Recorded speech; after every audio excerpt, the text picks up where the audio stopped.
আমরা আমাদের যে প্রতিপক্ষ আছে বা আমাদের সাথে যিনি প্রতিদ্বন্দ্বী করবেন ওনার সাথে স্যারের প্রতিদ্বন্দ্বিতা করবেন বললে এটা আমার কাছে লজ্জা লাগে।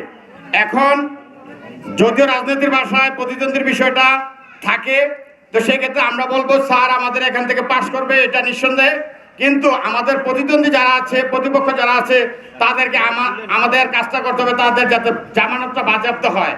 এই কাজটা করার জন্য আগামী দিন থেকে আমরা যারা ওয়ার্ড ভিত্তিক আছি, আমার প্রস্তাব বা আমার মতামত হচ্ছে আমরা যারা ওয়ার্ড ভিত্তিক নেতৃত্ব দেই, আমাদের সেন্টার যে জায়গা থেকে কাজ করব, আমরা আগামী নির্বাচনে আমাদের সেন্টারে সর্বোচ্চ রেজাল্ট দিব এবং আমাদের সেন্টারে কিভাবে কাজ করলে প্রত্যেকটা মানুষের মন জয় করা যায়, এবং আমরা যারা নেতৃত্ব দেই, আমরা যারা মানুষের মধ্যে আতঙ্ক তৈরি না করি এবং মানুষের সাথে ভালো আচরণ করি, এই কাজগুলো করে আগামী দিনে স্যারের জন্য ভোটটা দানের শীষের পক্ষে যেভাবে আনা যায়, এই কাজগুলো আগামী দিন থেকে করব।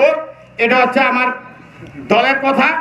আর আরেকটা কথা, আজকে এখানে সর্বসাধারণ যারা আছেন তাদেরকে বলি, জামাত ইসলামের লোকজন যারা আছে, তারা আমাদের গ্রামের নিরীহ মানুষ যারা আছে তাদেরকে বলে জামাত ইসলামে ভোট দিলে নাকি ওনারা জান্নাতে যাবে, জান্নাতে যাইতে পারবে।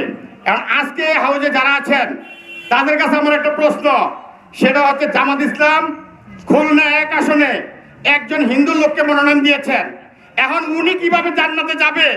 ওনাকে তো টিকিটই দেওয়া হয়েছে। এই প্রশ্নটা আমি জামাত ইসলামের ভাইদের কাছ থেকে বলতে চাই। আর উনি গতকালকে এক মিছিলে ওনার এক প্রোগ্রামে উনি একটা স্লোগান দিছে, হরে কৃষ্ণ হরে বল, দাড়ি পান্নার টেলে তোল। এখন এই যদি হয় জামাত ইসলামের স্লোগান, তাহলে জামাত ইসলামের ভাইদেরকে বলবো যে আপনারা যে জান্নাতের টিকিট বিক্রি করতেছেন, ওই খুলনাতে যে হিন্দু ভদ্রলোককে আপনারা মনোনয়ন দিয়েছেন তাদের টিকিটটা কনফার্ম করছেন কিনা আগে এটা জনসাধারণকে একটু ক্লিয়ার করবেন।